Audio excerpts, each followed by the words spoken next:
The coast of Lormere had disappeared in warm mist, and Duke Ivan Astrand's schooner dipped its graceful prow towards the west in the boiling sea.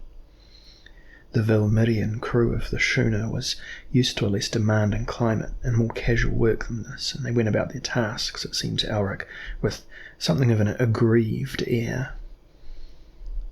Standing beside Elric in the ship's poop, Count Schmjorgen bald-head wiped sweat from his pate and growled. Vilmirians are a lazy lot, Prince Elric. Duke Ivan needs real sailors for a voyage of this kind. I could have picked him a crew given the chance. Elric smiled. Neither of us was given the chance, Count Schmjorgen. It was a fait accompli. He's a clever man, Duke Astrand. It is not a cleverness I entirely respect, for he offered us no real choice. A free man is a better companion than a slave, says the old aphorism. Why did you not disembark when you had the chance then, Count Schmjorgen? Well, because of the promise of treasure, said the black-bearded man frankly. I would return with honour to the purple towns. Forget you not that I commanded the fleet that was lost. Elric understood. My motives are straightforward, said Schmjorgen. Yours are much more complicated. You seem to desire danger as other men desire love-making or drinking, as if in danger you find forgetfulness. Well, is that not true of many professional soldiers? You are not a mere professional soldier, Elric, that you know as well as I.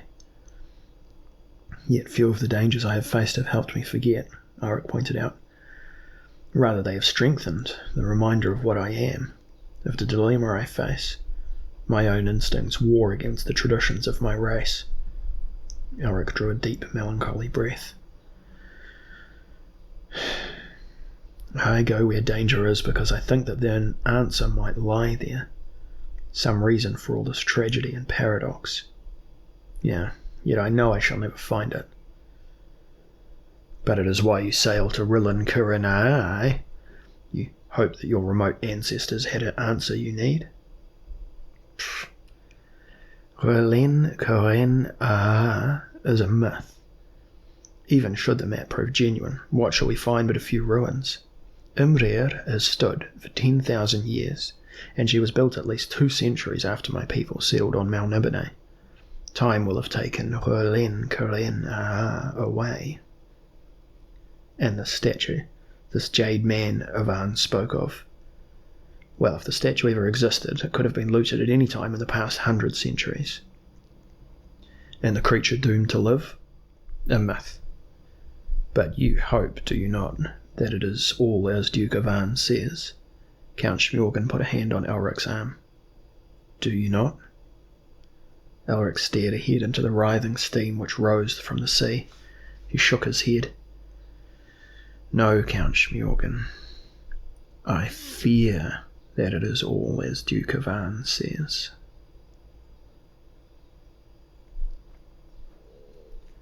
The wind blew whimsically, and the schooner's passage was slow as the heat grew greater, and the crew sweated still more and murmured fearfully, and upon each face now was a stricken look. Only Duke Ivan seemed to retain his confidence. He called to them all to take heart. He told them that they should all be rich soon, and gave orders for the oars to be unshipped, for the wind could no longer be trusted. They grumbled at this, stripping off their shirts to reveal skins as red as cooked lobsters. Duke Ivan made a joke of that, but the Vilmirians no longer laughed at his jokes as they had done in the milder seas of their home waters. Around the ship the sea bubbled and roared, and they navigated by their few instruments, for the steam obscured everything. Once a green thing erupted from the sea and glared at them, before disappearing. They ate and slept little, and Elric rarely left the poop. Count Schmjorgen bore the heat silently, and Duke Ivan, seemingly oblivious to any discomfort, went cheerfully about the ship, calling encouragement to his men. Count Schmjorgen was fascinated by the waters. He had heard of them, but never crossed them. These are only the outer reaches of the sea, Elric, he said in some wonder. Think what it must be like at the middle. Elric grinned. I would rather not. As it is, I fear I'll be boiled to death before another day has passed." Passing by, Duke Ivan heard him and clapped him on the shoulder.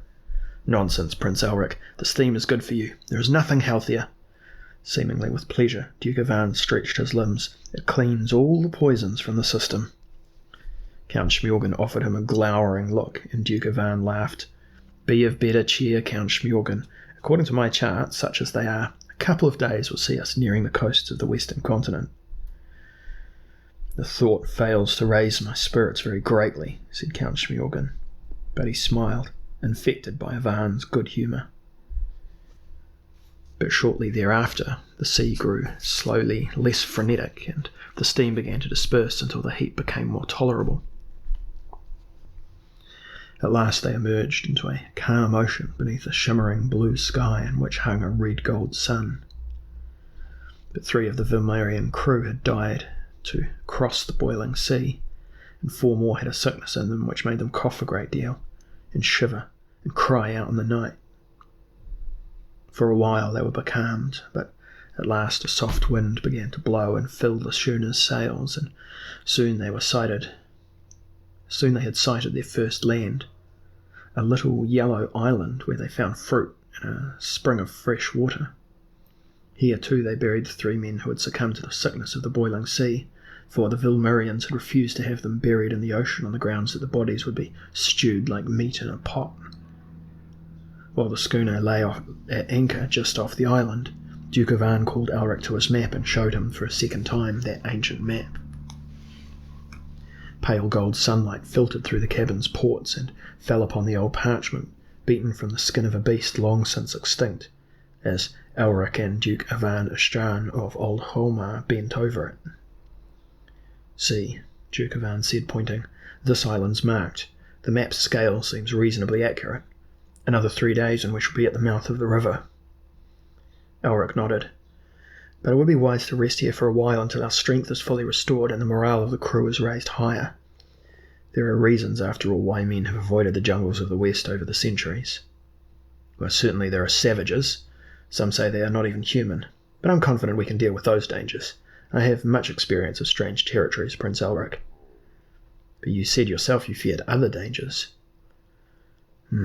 True. Very well, we'll do as you suggest." On the 4th day, a strong wind began to blow from the east, and they raised anchor. The schooner leapt over the waves under only half her canvas, and the crew saw this as a good omen. "They are mindless fools," Schmjorgen said as they stood clinging to the rigging and the prow. "The time will come when they wish they were suffering the cleaner hardships of the boiling sea. This journey Elric could benefit none of us, even if the riches of R'hllyn Corinna are still there." But Elric did not answer. He was lost in strange thoughts. Unusual thoughts for him, for he was remembering his childhood, his mother and his father. They had been the last true rulers of the Bright Empire. Proud, insouciant, cruel. They had expected him, perhaps because of his strange albinism, to restore the glories of Melniboné. Instead he threatened to destroy what was left of their glory. They, like himself, had had no real place in this new age of the young kingdoms, but they had refused to acknowledge it. This journey to the western continent, to the land of his ancestors, had a peculiar attraction for him. Here no new nations had emerged. The continent had, as far as he knew, remained the same as R'hllyn Corinna had been abandoned. The jungles would be the jungles his folk had known. The land would be the land that had given birth to his peculiar race, moulded the character of its people with their sombre pleasures, their melancholy arts, their dark delights. Had his ancestors felt this agony of knowledge, this impotence in the face of understanding that existence had no point, no purpose, no hope? Was this why they had built their civilization in that particular pattern? Why they had disdained the more placid, spiritual values of mankind's philosophers? He knew that many of the intellectuals of the young kingdoms pitied the powerful folk of Melniboné as mad. But if they had been mad, and if they had imposed a madness upon the world that lasted 100 centuries, what had made them so? Perhaps the secret did in fact, lie in Relin Corin, not in any tangible form, but in the ambiance created by the dark jungles and the deep old rivers. Perhaps here at last he would be able to feel at one with himself. He ran his fingers through his milk-white hair, and there was a kind of innocent anguish in his crimson eyes. He might be the last of his kind, and yet he was unlike his kind. Smorgon had been wrong. Elric knew that everything that existed had its opposite. In danger he might find peace, and yet of course in peace there was danger.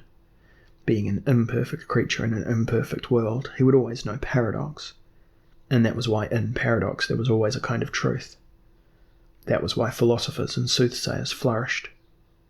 In a perfect world there would be no place for them. In an imperfect world the mysteries were always without solution, and that was why there was always a great choice of solutions. It was the morning of the third day that the coast was sighted, and the schooner steered her way through the sandbanks of the great delta and anchored at last at the mouth of a dark and nameless river.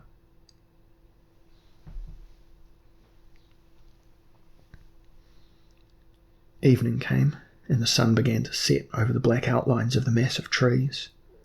A rich, ancient smell came from the jungles, and through the twilight echoed the cries of strange birds and beasts. Elric was impatient to begin the quest up the river. Sleep, never welcome, was now impossible to achieve. He stood unmoving on the deck, his eyes hardly blinking, his brain barely active, as if expecting something to happen to him.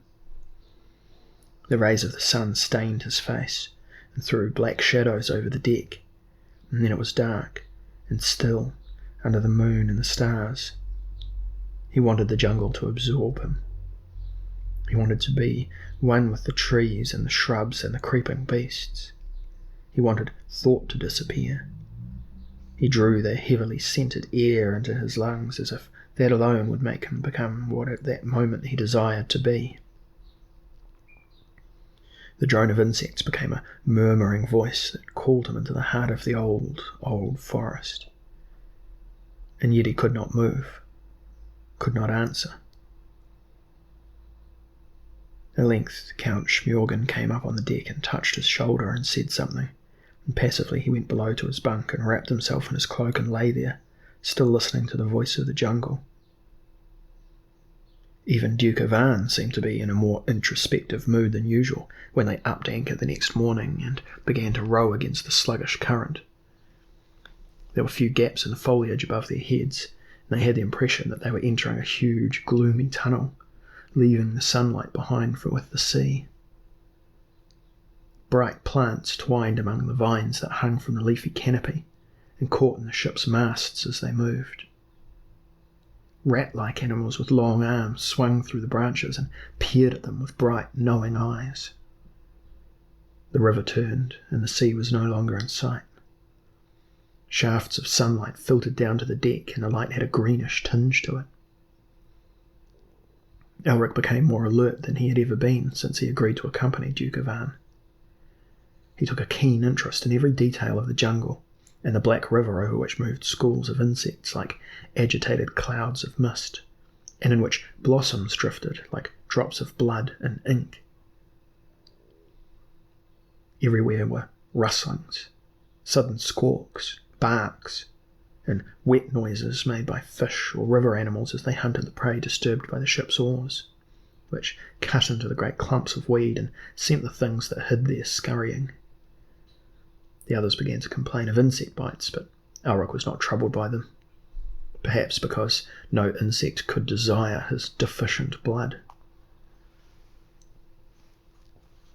Duke Ivan passed him the deck. The Vilmirian slapped at his forehead. "You seem more cheerful, Prince Elric." Elric smiled absently. "Yeah, perhaps I am. I must admit I personally find all of this a bit oppressive. I'll be glad when we reach the city." "You're still convinced you'll find it?" "I'll be convinced otherwise when I've explored every inch of the island we're bound for." So absorbed had he become in the atmosphere of the jungle that Elric was hardly aware of the ship or his companions.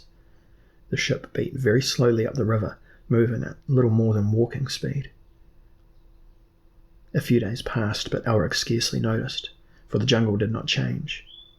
And then the river widened, and the canopy parted, and the wide, hot sky was suddenly full of huge birds crowding upwards as the ship disturbed them. All but Elric were pleased to be under the open sky again, and spirits rose. Elric went below. The attack on the ship came almost immediately. There was a whistling noise and a scream, and a sailor writhed and fell over, clutching at his grey, thin semicircle of something which had buried itself in his stomach. An upper yard came crashing to the deck, bringing sail and rigging with it. A headless body took 4 paces towards the poop deck before collapsing, the blood pumping from the obscene hole that was its neck, and everywhere was the thin, whistling noise. Elric heard the sound from below and came back instantly, buckling on his sword. The first face he saw was Schmjorgen's. The bald-pated man looked perturbed as he crouched against the rail on the starboard side. Elric had the impression of grey blurs whistling past, slashing into flesh and rigging, wood and canvas. Some fell to the deck, and he saw that they were thin discs of crystalline rock about a foot in diameter. They were being hurled from both banks of the river, and there was no protection against them. He tried to see who was throwing the discs and glimpsed something moving in the trees along the right bank. Then the discs ceased suddenly, and there was a pause before some of the sailors dashed across the deck to seek better cover. Duke Ivan suddenly appeared in the stern. He had unsheathed his sword. "Get below. Get your bucklers and any armour you can find, and bring bows. Arm yourselves, men, or we're finished." As he spoke, their attackers broke from the trees and began to wade into the water. No more discs came, and it seemed likely they had exhausted their supply. "By Shardros," Ivan gasped, "are these real creatures or some sorcerer's conjurings?" The things were essentially reptilian, but with feathery crests and neck wattles, though their faces were almost human. Their forelegs were like the arms and hands of men, but their hind legs were incredibly long and stalk-like. Balanced on these legs, their bodies towered over the water. They carried great clubs in which slits had been cut, and doubtless these were what were used to hurl the crystalline discs. Staring at their faces, Elric was horrified. In some subtle way they reminded him of the characteristic faces of his own folk, the folk of Melniboné. Were these creatures his cousins? Or were they a species from which his people had evolved? He stopped asking the questions as an intense hatred for the creatures filled him. They were obscene. Sight of them brought bile into his mouth. Without thinking, he drew Stormbringer from its sheath. The black sword began to howl, and the familiar black radiance spilled from it. The runes carved into its blade pulsed a vivid scarlet, which turned slowly to a deep purple, and then to black once more. The creatures were wading through the water on their stilt-like legs, and they paused when they saw the sword, glancing at one another. And they were not the only ones unnerved by the sight, for Duke Ivan and his men paled too. "Gods," Ivan yelled, "I know not which I prefer the look of, those who attack us or that which defends us." "Stay well away from that sword," Schmjorgen warned. "It has the habit of killing more than its master chooses." And now the reptilian savages were upon them, clutching at the ship's rails as the armed sailors rushed back on deck to meet the attack. Clubs came at Elric from all sides, but Stormbringer shrieked and parried each blow. He held the sword in both hands, whirling it this way and that, ploughing great gashes in the scaly bodies. The creatures hissed and opened red mouths in agony and rage, while their thick black blood sank into the waters of the river. Although from the legs upward they were only slightly larger than a tall, well-built man, they had more vitality than any human, and the deepest cuts hardly seemed to affect them, even when administered by Stormbringer. Elric was astonished by this resistance to the sword's power. Often a nick was enough for the sword to draw a man's soul from him. These things seemed immune. Perhaps they had no souls. He fought on, his hatred giving him strength. But elsewhere on the ship the sailors were being routed. Rails were torn off, and the great clubs crushed planks and brought down more rigging. The savages were intent on destroying the ship as well as the crew, and there was little doubt now that they would be successful. Avan shouted to Elric, "By the names of all the gods, Prince Elric, can you not summon some further sorcery? We are doomed else." Elric knew Avan spoke truth.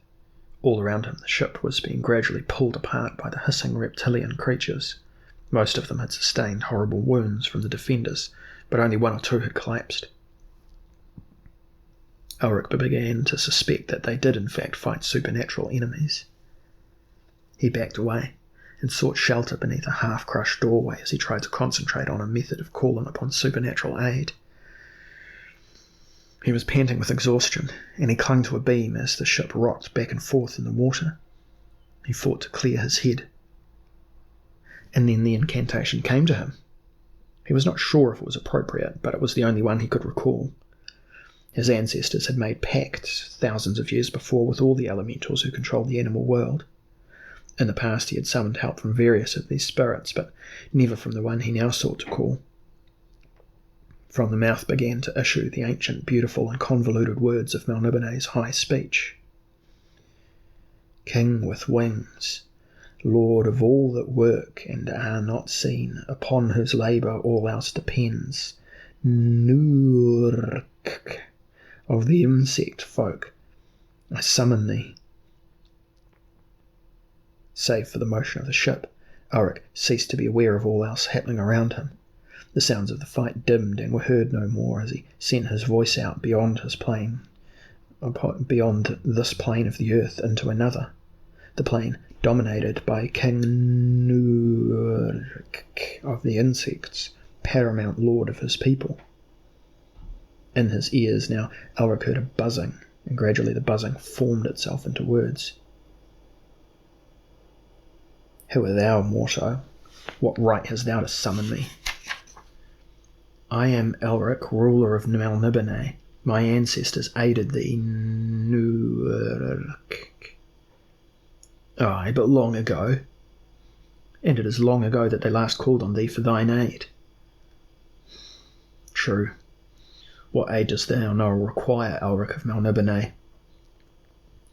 "Look upon my plane. Thou wilt see that I am in danger. Canst thou abolish this danger, friend of the insects?" Now a filmy shape formed and could be seen as if through several layers of cloudy silk. Elric tried to keep his eyes upon it, but it kept leaving his field of vision and then returning for a few moments. He knew that he looked into another plane of the earth. "Canst thou help me, Moorcock? Hast thou no patron of thine own species? Some lord of chaos who can aid thee?" "My patron is Arioch, and he is a temperamental demon at best. These days he aids me little." "Then I must send thee allies, mortal, but call upon me no more when this is done." "I shall not summon thee again, Moorcock." The layers of film disappeared, and with them the shape. The noise of the battle crashed once again on Elric's consciousness, and he heard with sharper clarity than before the screams of the sailors and the hissing of the reptilian savages. And when he looked out from his shelter, he saw that at least half the crew was dead. As he came on deck, Smjorgen ran up. "I thought you slain, Elric. What became of you?" He was plainly relieved to see his friend still lived. "I sought aid from another plane, but it does not seem to have materialized." "Yeah, I think we're doomed, and had best try to swim downstream away from here and seek a hiding place in the jungle," Smjorgen said. "What of Duke Avan? Is he dead?" "He lives, but those creatures are all but impervious to our weapons. The ship will sink ere long." Smjorgen lurched as the deck tilted, and he reached out to grab a trailing rope, letting his long sword dangle by its wrist thong. "They're not attacking the stern at present. We can slip into the water there." "I made a bargain with Duke Avan," Elric reminded the islander. "I cannot desert him." "Well, then we'll all perish." "What's that?" Elric bent his head, listening intensely. "I hear nothing." It was a whine which deepened in tone until it became a drone. Now Smjorgen heard it also and looked about him, seeking the source of the sound, and suddenly he gasped, pointing upward. "Is that the aid you sought?" There was a vast cloud of them, black against the blue of the sky. Every so often the sun would flash on a dazzling colour, a rich blue, green or red. They came spiralling down towards the ship, and now both sides fell silent, staring skyward. The flying things were like huge dragonflies, and the brightness and richness of their colouring was breathtaking. It was their wings which made the droning sound, which now began to increase in loudness and heighten in pitch as the huge insects sped nearer. Realising that they were the object of the attack, the reptile men stumbled backward on their long legs, trying to reach the shore before the gigantic insects were upon them. But it was too late for flight. The dragonflies settled on the savages until nothing could be seen of their bodies. The hissing increased and sounded almost pitiful as the insects bore their victims down to the surface and then inflicted on them whatever terrible death it was. Perhaps they stung with their tails. It was not possible for the watchers to see. Sometimes a stalk-like leg would emerge from the water and thrash in the air for a moment. But soon, just as the reptiles were covered by the insect bodies, so were their cries drowned by the strange and blood-chilling humming that arose on all sides. A sweating Duke Ivan, sword still in hand, ran up to the deck. "Is this your doing, Prince Elric?" Elric looked on with satisfaction, but the others were plainly disgusted. "It was," he said. "Well then, I thank you for your aid. This ship is holed in a dozen places, and is letting in water at a terrible rate. It is a wonder we have not yet sunk. I've given orders to begin rowing, and I hope we make it to the island in time." He pointed upstream. "There, you can just see it." "Or what if there are more savages there?" Schmurgen asked. Ivan smiled grimly, indicating the further shore. "Look." On their peculiar legs, a dozen or more of the reptiles were fleeing into the jungle, having witnessed the fate of their comrades. "They'll be reluctant to attack us again, I think." Now the huge dragonflies were rising into the air again, and Ivan turned away as he glimpsed what they had left behind. "By the gods, you work fierce sorcery, Prince Elric." "Ugh." Elric smiled and shrugged. "It is effective, Duke Ivan." He sheathed his roan sword. It seemed reluctant to enter the scabbard, and it moaned as if in resentment. Schmurgen glanced at it. "The blade looks as if it will want to feast soon, Elric, whether you desire it or not." "Doubtless it will find something to feed on in the forest," said the albino. He stepped over a piece of broken mast and went below. Count Schmurgen, bald-head, looked at the new scum on the surface of the water, and he shuddered.